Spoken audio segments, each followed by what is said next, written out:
Hi friends, നമുക്ക് വളരെ പെട്ടെന്ന് തയ്യാറാക്കി എടുക്കാൻ പറ്റുന്ന ഒരു കേക്ക് ഡിസൈൻ കണ്ടു നോക്കാം. ഇന്ന് രാവിലെ ഒരു ഓർഡർ കിട്ടി, അപ്പോൾ പെട്ടെന്ന് തന്നെ തയ്യാറാക്കണം. അതിന് വേണ്ടിയിട്ട് ഒരു ഈസി മെത്തേഡിലുള്ള ഒരു കേക്ക് തയ്യാറാക്കാമെന്ന് വിചാരിച്ചു. അതിനായിട്ട് 1.5 കപ്പ് മൈദ എടുത്തിട്ടുണ്ട്. അതിലേക്ക് 2 ടീസ്പൂൺ അളവിൽ ബേക്കിംഗ് പൗഡർ ഇട്ട് കൊടുക്കാം. ഇനി നമുക്ക് 1/4 ടീസ്പൂൺ ബേക്കിംഗ് സോഡ ഇട്ട് കൊടുക്കാം. പിഞ്ച് ഉപ്പും കൂടെ ചേർത്ത് കൊടുക്കാം. ഇതെല്ലാം കൂടി നന്നായിട്ടൊന്ന് മിക്സ് ചെയ്ത് ഒന്ന് അരിച്ചെടുക്കാം.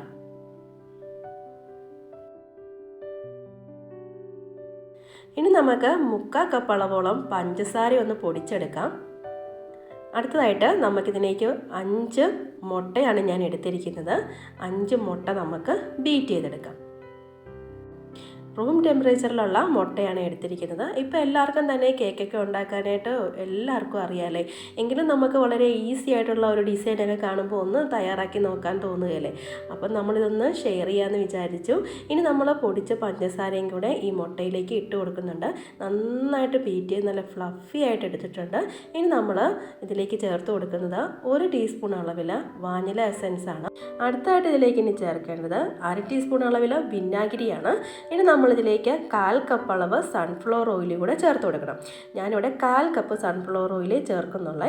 എന്നിട്ട് നമുക്കിത് നന്നായിട്ടൊന്നുകൂടെ ബീറ്റ് ചെയ്തെടുക്കാം. ഇനി നമുക്ക് അരിച്ച് വെച്ചിരുന്ന മാവ് ഇതിലേക്ക് ചേർത്ത് കൊടുത്ത് ചെറുതായിട്ടൊന്ന്, ഒരുപാട് ബീറ്റ് ചെയ്യേണ്ട, ഇതുപോലെ ഒരേ ഡയറക്ഷനിൽ ചെറുതായിട്ടൊന്ന് ബീറ്റ് ചെയ്തെടുക്കാം. ഇനി നമുക്ക് 1/4 കപ്പ് അളവിൽ പാലെടുത്ത് വെച്ചിട്ടുണ്ട്. അപ്പോൾ അതുകൂടെ ഇതിലേക്ക് ഒഴിച്ചു കൊടുത്ത് നന്നായിട്ടൊന്ന് ബീറ്റ് ചെയ്തെടുക്കാം. ഇപ്പോൾ നമ്മുടെ കേക്കിൻ്റെ ബാറ്റർ ഇവിടെ തയ്യാറായി കിട്ടിയിട്ടുണ്ട്. ഇനി നമ്മൾ ബട്ടർ പേപ്പർ തേച്ച് വെച്ചിരിക്കുന്ന നമ്മുടെ കേക്ക് ട്രേയിലേക്ക് ഇത് ഒഴിച്ചു കൊടുക്കാം.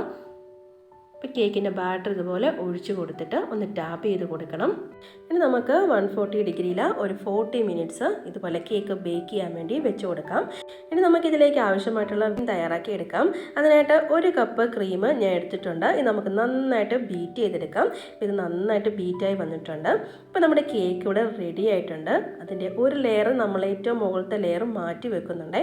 പിന്നെ നമ്മൾ 4 ലെയറായിട്ട് ഇതുപോലെ മുറിച്ചെടുത്തിട്ടുണ്ട്.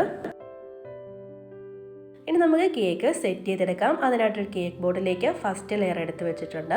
ഇനി നമുക്കിതിലേക്ക് ഷുഗർ സിറപ്പ് ഒഴിച്ച് കൊടുത്ത് നന്നായിട്ട് വെറ്റ് ചെയ്തെടുക്കാം. അടുത്തതായിട്ട് ബട്ടർ സ്കോച്ചിൻ്റെ സിറപ്പാണ് ചേർത്ത് കൊടുക്കുന്നത്. അടുത്തത് നമുക്ക് ക്രീം ചേർത്ത് കൊടുത്ത് നന്നായിട്ട് സ്പ്രെഡ് ചെയ്തെടുക്കാം.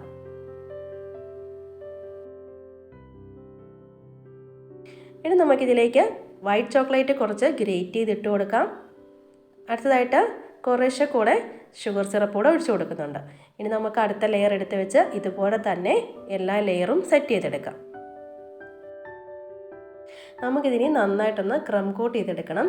ഇത് ക്രം കോട്ട് ചെയ്ത ശേഷം കുറച്ച് ടൈം നമ്മൾ ഫ്രിഡ്ജിൽ വെച്ചൊന്ന് സെറ്റ് ചെയ്തെടുക്കണം. ഇപ്പോൾ ഫ്രിഡ്ജിൽ വെച്ച് സെറ്റ് ആയതിനു ശേഷം ബാക്കിയുള്ള കവറിങ് ഒക്കെ നമുക്ക് ചെയ്ത് കൊടുക്കാം. ബാക്കി വിപ്പിംഗ് ക്രീമും കൂടെ ചേർത്ത് കൊടുത്ത് നന്നായിട്ട് നമ്മളിത് കേക്ക് സെറ്റാക്കി എടുത്തിട്ടുണ്ട്. ഇനി വിപ്പിംഗ് ക്രീമിലേക്ക് ഞാനിവിടെ റോസ് കളർ ഫുഡ് കളറാണ് ചേർത്ത് കൊടുക്കുന്നത്. ഇനി നമുക്ക് ഡിസൈൻ റെഡിയാക്കി എടുക്കാം.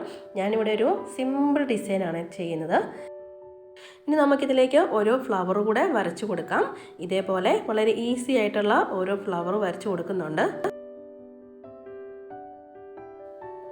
നമ്മൾ ഫ്ലവർ ചെയ്തെടുത്ത ശേഷം നമുക്കിനി ഒരു ഗോൾഡൻ കളർ കൂടെ ഇതേപോലെ സൈഡിൽ കൂടെ ഒന്ന് ബ്രഷ് ചെയ്ത് കൊടുക്കാം.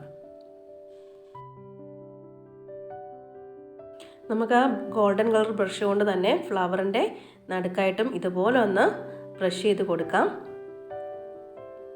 ഇപ്പോൾ വളരെ സിമ്പിളായിട്ടുള്ള ഡിസൈൻ ഓൾമോസ്റ്റ് റെഡി ആയിട്ടുണ്ട്. ഇനി നമുക്ക് ഇതിലേക്ക് ഓരോ ലീഫ് കൂടെ വരച്ചു കൊടുക്കണം. ഇനി നമുക്കിതിൻ്റെ ലീഫ് കൂടെ വരച്ചു കൊടുക്കാം. വളരെ സിമ്പിളായിട്ട് ചെയ്തെടുക്കാൻ പറ്റുന്ന ഒരു ഡിസൈനാണ്. അപ്പോൾ പെട്ടെന്നൊക്കെ ഒരു ഓർഡർ കിട്ടുമ്പോൾ നമുക്കിതുപോലെ സിമ്പിളായിട്ടൊക്കെ ഒന്ന് തയ്യാറാക്കി എടുക്കാം. അപ്പോൾ ഈസി ആയിട്ടുള്ള ഈ ഒരു ഡിസൈൻ നിങ്ങൾക്ക് എല്ലാവർക്കും ഇഷ്ടപ്പെട്ടു കാണുമെന്ന് വിചാരിക്കുന്നു. അപ്പോൾ ഈ വീഡിയോ ഇഷ്ടമാവുകയാണെങ്കിൽ ലൈക്ക് ചെയ്യാനും ഷെയർ ചെയ്യാനും കമൻറ്റ് ചെയ്യാനും സബ്സ്ക്രൈബ് ചെയ്യാനൊന്നും മറന്നു പോലെ. അപ്പോൾ ഇനി ഒരു വീഡിയോ ആയിട്ട് കാണും വരെ താങ്ക്സ് ഫോർ വാച്ചിങ്.